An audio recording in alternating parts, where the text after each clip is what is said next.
Urdu cover के मुअज़्ज़िज़ दोस्तों, मैं हूं माजिद मलिक और आप तमाम देखने और सुनने वालों को अस्सलाम वालेकुम। भाईजान अब्बू जी बिल्कुल ठीक हो गए हैं। ये अब बाथरूम भी खुद जाते हैं और खाना भी अपने हाथों से खाते हैं। उसकी आवाज में जोश और खुशी दोनों थे। मैंने उसे मुबारकबाद पेश की और फिर पूछा ये मौजज़ा कैसे हुआ।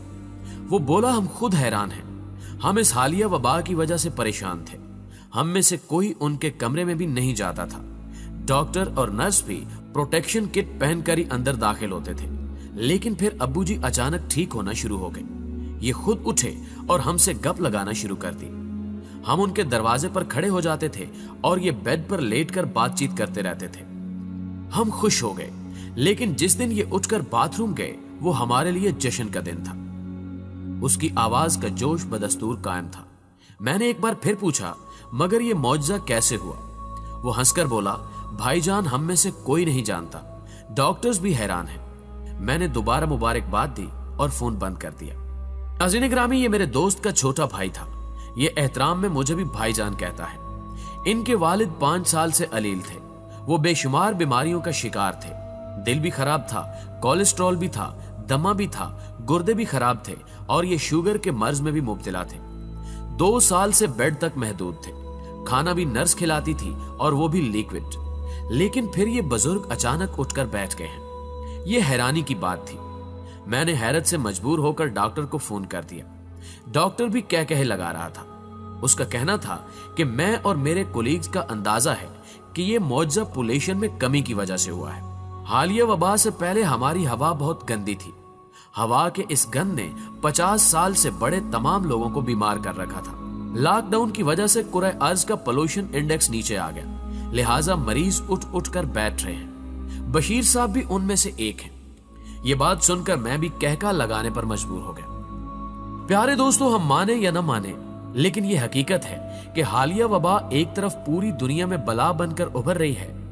दुनिया में अब तक 22.5 लाख लोग बीमार और 1,60,000 फौत हो चुके हैं। लेकिन दूसरी तरफ ये जमीन और इंसानियत की सबसे बड़ी मौसिन बनकर भी उभर रही है।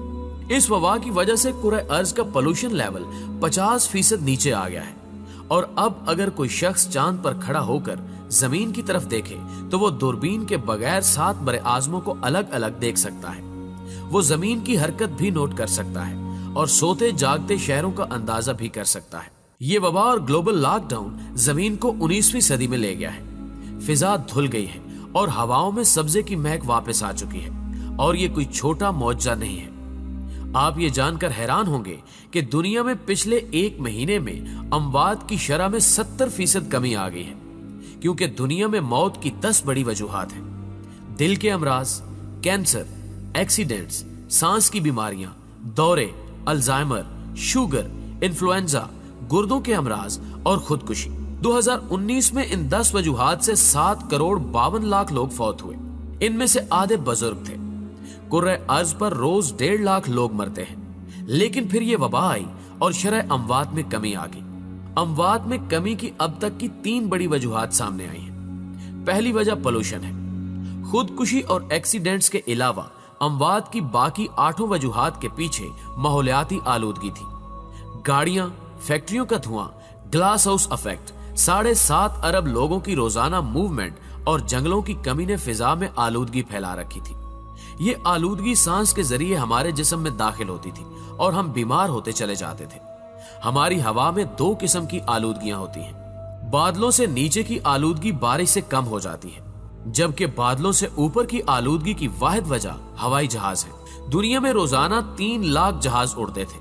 फिजा में सबसे ज्यादा पोल्यूशन ये जहाज फैलाते थे और ये पोल्यूशन आंधी, तूफान और बारिश से भी खत्म नहीं होती थी और इसने जमीन की पूरी फिजा तबाह कर दी थी। हालिया वबा की वजह से एयर ट्रैफिक भी बंद हो गई और जमीनी ट्रैफिक भी।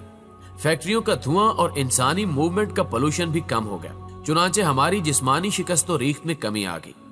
दूसरी वजह हमारी खुराक थी। हम सब जानवरों की तरह खाते थे। हम जरूरत से 10 गुना तेल, 15 गुना चीनी और 21 गुना ज्यादा आटा इस्तेमाल करते थे। हम इंसानी जरूरत से ज्यादा गोश्त भी खाते थे और चाय, काफी और मशरूबात भी पीते थे।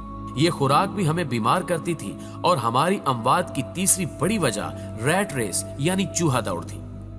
प्यारे दोस्तों, आपने कभी चूहों को देखा चूहों का पिंजरा खोल दें। ये पूरी ताकत के साथ सरपट दौड़ेंगे, लेकिन दौड़ते हुए इन्हें यह पता नहीं होता कि हमने जाना कहां है। चूहे हमेशा मंजिल का तयन किए बगैर दौड़ते हैं। दूसरा, अगर कोई चूहा खुराक के लालच में किसी पिंजरे में गिर जाए या टिकटिकी में फंस जाए तो दूसरे चूहे उसका हशर देखने के बावजूद बाज नहीं आते। वो भी इसके बावजूद टिकटिकी में फंसते और पिंजरे में गिरते चले जाते हैं और आखिर में सारे मारे जाते हैं। नफ्सियातदान चूहों की इस हरकत को रैट रेस या चूहा दौड़ कहते हैं। हम इंसान भी चूहे हैं। हम भी मंजिल का तयन किए बगैर सरपट भागते चले जाते हैं। हम भी दूसरों के गिरने और फंसने से सबक नहीं सीखते और हम भी गड्ढों में गिरते और मरते चले जाते हैं। हम ऐसा क्यों करते हैं? माहिरीन हसद को इसकी सबसे बड़ी वजह करार देते हैं। हसद इंसान का सबसे बड़ा जज्बा है।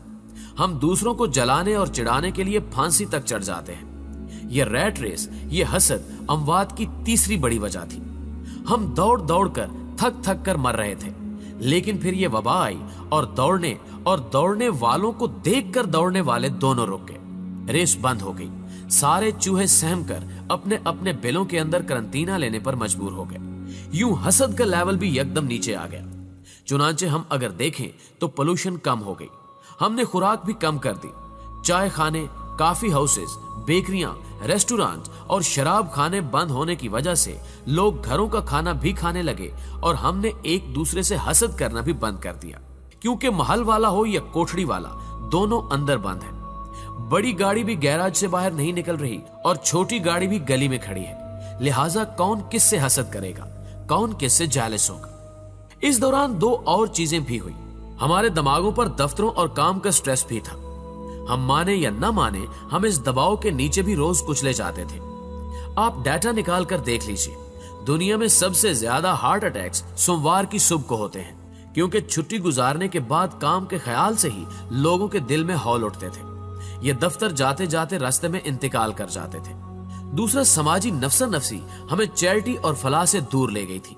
इंसान के दर्द से नावाकिफ हो गया था और ये हकीकत है कि इंसान जब किसी दूसरे इंसान की मदद करता है तो उसकी कुव्वत मुदाफियत में इजाफा हो जाता है। ये अंदर से मजबूत हो जाता है। इस वबा ने हमें काम और दफ्तर के स्ट्रेस से भी निकाल दिया और हमें दूसरे इंसानों के करीब भी ले आई। चुनांचे दुनिया में शरअ अमवात कम हो गई और ये वबा का हम पर बहुत बड़ा एहसान है। दुनिया यकीनन जल्द या बदेर इस वबा के खतरे से निकल आएगी।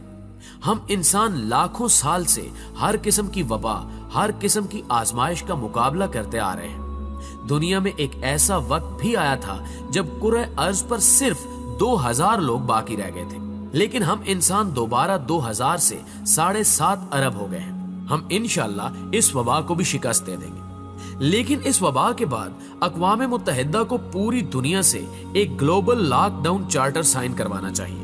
इस चार्टर के मुताबिक पूरी दुनिया 3-3 माह बाद एक हफ्ते के लिए लॉकडाउन कर दी जाए। दुनिया के तमाम एयरपोर्ट्स, बंदरगाहें, रोड्स, रेलवे स्टेशंस, दफ्तर, फैक्ट्रियां, स्कूल, पार्क्स, मार्केटें और मीटिंग्स बंद कर दी जाए। इंसान जहां हो वहीं रोक दिया जाए। रेस्टोरेंट्स, बेकरियां और चाय खाने भी बंद कर दिए जाए और mobile phones, internet, television, radio और अखबारात भी। ये सहमाही लॉकडाउन इस कुर्रे अर्ज को एक बार फिर चार्ज कर देगा और ये जमीन रहने के काबिल हो जाएगी, वरना अगला कोरोना सुपर पावर साबित होगा और ये दुनिया की आबादी को एक बार फिर 7.5 अरब से 2000 पर ले जाएगा और इंसान एक बार फिर पत्थर के दौर से जिंदगी स्टार्ट करने पर मजबूर हो जाएगा। लिहाजा जमीन और जिंदगी बचाने के लिए लॉकडाउन के बाद लॉकडाउन लाजिम कर दिया जाए। दोस्तों, हमेशा की तरह मुझे उम्मीद है कि आज की ये वीडियो भी आपको बेहद पसंद आई होगी। अगर आप वीडियो में की गई बातों से इत्तेफाक करते हैं तो इस वीडियो को लाइक करते हुए अपने दीगर दोस्तों के साथ भी जरूर शेयर कीजिएगा और कमेंट बॉक्स में आप भी अपनी कीमती आरा वीडियो के हवाले से हमारे साथ जरूर शेयर कीजिएगा। न्यूज चैनल पर नए आने वाले दोस्तों से गुजारिश है कि अगर अभी तक उन्होंने हमारे इस चैनल को सब्सक्राइब नहीं किया तो इसको सब्सक्राइब करते हुए साथ मौजूद घंटी के बटन को भी दबा दें, ताकि इसी किस्म की हर नई आने वाली वीडियो की नोटिफिकेशन आप तक सबसे पहले और बाकायदगी के साथ पहुंचती रहे। आज की वीडियो में बस इतना ही। जल्द ही हाजिर होते हैं एक नई वीडियो के साथ। तब तक के लिए अपना ढेर सारा ख्याल रखिएगा। अल्लाह हाफिज।